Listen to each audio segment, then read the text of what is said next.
Hai. Ya Allah, macam mana orang boleh pakai pinless tu dong macam effortless gila macam ni macam ya. Aduh, kembang pula. Masuk sini je lah.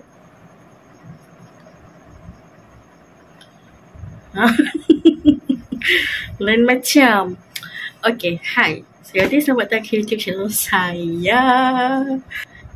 Bengkak lah muka ni Buku ni saya sudah baca dalam awal bulan ni. Hujung bulan lepas saya ingat. Tapi saya terbeli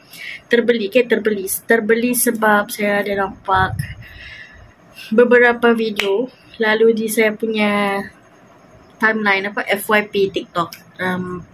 Ramai booktoker macam unbox diorang punya parcel daripada penerbit lah. So saya pun macam okay, jom beli.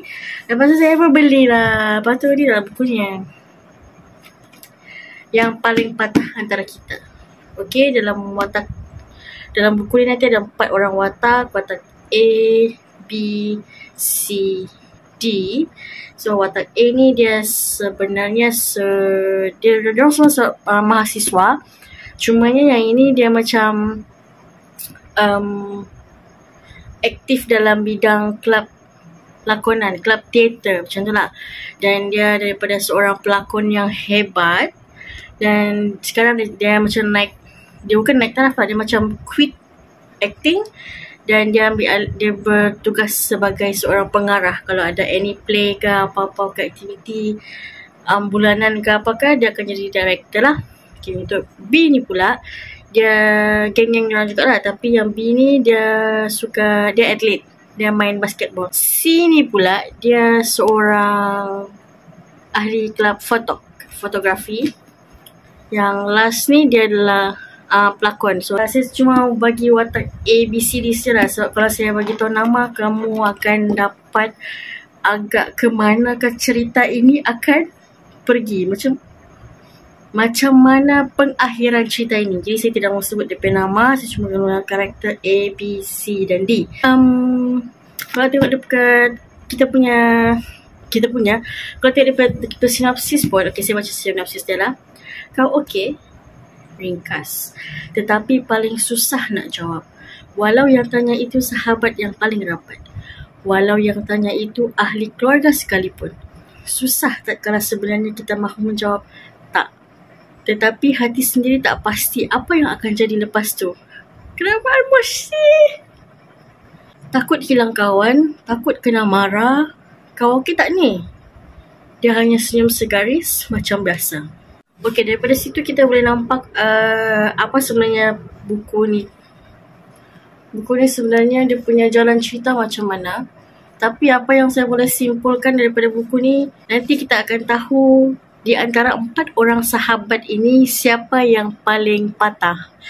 Dan sepanjang pembacaan ni saya boleh nampak ini terpulang kepada masing-masing punya pendapat, masing-masing punya macam mana pandangan setiap orang bila baca buku ni. Sebabnya orang yang ada mental illness, sebenarnya diorang sedang berperang dengan diri sendiri sebab diorang sebenarnya ada banyak thoughts dalam diorang punya ni. Ada yang banyak dengar macam suara-suara yang orang keliling judge dia macam mana. Kalau dia buat ini macam mana, kalau dia buat itu macam mana, apa pula dia punya. Dia macam banyak suara tau. Bukan macam ada 2-3 suara dalam satu masa. Macam okay, kau buat ni. Okay, kalau kau buat ni orang akan pandang kau macam ni. Tak, kalau kau buat gini orang akan macam ni. Tak, kau kena buat macam ni. Macam tu lah lebih kurang dia punya thoughts di dalam minda dia. Dan itu untuk watak. Ada satu watak lah. Okay, saya tengok beritahu watak mana. Yang kedua ni ada satu watak ni dia macam sedikit relatable. Bukan semualah. Mana dia fikir macam mana kalau dia macam dia terpaksa fikir kalau dia buat sesuatu keputusan itu, parents dia macam mana, boleh terima atau tidak. Lepas tu dia punya siblings macam mana. Sebab dia terpaksa tunjukkan sisi dia yang paling yang terbaik. Sebabnya orang pandang dia, orang harapkan dia. So, bila dia membuat keputusan tu, dia terpaksa fikir macam mana nanti orang akan pandang parents dia. Gitu. Dia tidak mahu keputusan yang dia ambil tu akan burukkan nama parents dia lah, macam tu. Okay, nanti kan. Dan bila baca-baca ni pula, nanti ada satu part tu di mana parent tidak boleh terima yang anak diorang sakit. Bukan sebab diorang satu orang in denial lah, sebab diorang tahu kenapa anak dia jadi macam gitu. Dan diorang macam balik-balik cakap, no, you are not sick, you are okay. Kamu tidak ada sebab untuk sakit, kamu ada segala-galanya. Tapi bila baca balik, sebenarnya antara punca watak tu jadi begitu adalah disebabkan family background juga. Tapi macam mana? Bukanlah mau salahkan 100% pada family background dia. Dan daripada buku ni juga saya dapat tahu yang insecurity tu sebenarnya bukan dari segi fizikal saja. Insecurity tu kita boleh jadi contoh kita ada 3 orang kawan contoh. Boleh jadi kita punya insecurity tu adalah kita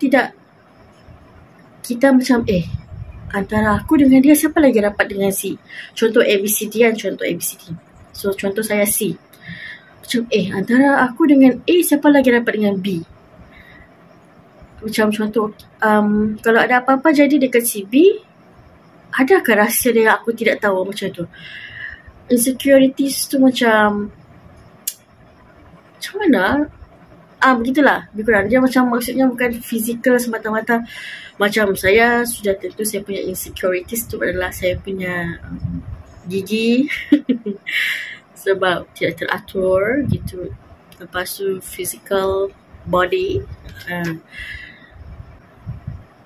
Kebengkakan ini, tapi salah sendiri siapa suruh kan? Siapa suruh makan tak jaga gitu. Contohlah, so insecurities tu bukan datang daripada fizikal semata-mata, tapi ada benda lain juga gitu. Apa lagi ya? Dan macam mana kawan dia tu, dia pegang gila-gila janji dan rahsia dia tu. Sangat respect pada watak tu, sebab sampai ke sudah dia cuba untuk simpan rahsia kawan dia tu. Rahsia siapa? Kena baca. Siapa yang menyimpan rahsia? Kena baca. Ambil masa jugalah baca buku ni dalam 3 ke 4 hari. Ke seminggu juga. Busy kan? Lepas tu banyaklah saya lipat-lipat macam ni. Untuk buku ni saya tidak guna tabbing. Stiker tabbing tu saya lipat je. Okay, saya lipat. Dan ada satu malam tu saya baca tengah malam tau. Part tu pula saya menangis, gila-gila nangis sebab dia menusuk kalbu. Dia sangat relatable dan sangat-sangat ouch macam tu. Macam tengah tengok cermin ke ni? Macam tu. Tapi lepas nangis tu terus selap lah mata aku kan. Tapi biasalah lepas nangis mestilah macam bengkak sikit mata, merah-merah mata. Lepas tu Umi masuk bilik tiba-tiba kan. Sebab saya tak off lampu. Sebab saya jenis yang kalau membaca saya buka lampu main lamp. Sebab kadang-kadang kalau baca dalam kelab ada lampu kecil je pun saya sakit mata. Bila beli dan baca buku ni. Tapi jangan letak expectation yang tinggi melampau-lampau. Sebab kadang-kadang mungkin kalau buku tu tidak ada kena-mengena dengan hidup anda punya kehidupan amatlah berbeza dengan kehidupan saya. Anda mungkin tidak akan menangis bila baca buku ni sebab tiada scene yang relatable. Gitu. Jadi nanti bila baca ni, apa benda si Ote cakap ni, apa benda, mana scene yang sedih ni, tiada pun. Mungkin akan ada pembaca yang rasa macam tu lah. Tapi saya pernah dengar tau, kalau kita baca buku ataupun kita tengok tonton movie ke, sinetron ke, drama ke series, kalau kita nangis, maksudnya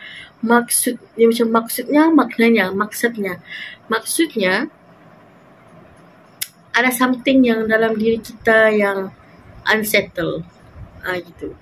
Kalau kita tengok movie macam biasa je macam, tapi itu masalah juga kan, dia macam dead inside sudah, tidak ada perasaan kan. Mungkin. Jangan marah saya. Okay, itu saja untuk video kali ini. Terima kasih kerana sudah menonton dari awal sampai habis. Kita jumpa lagi di video akan datang. Tidak tahu bila. Bye.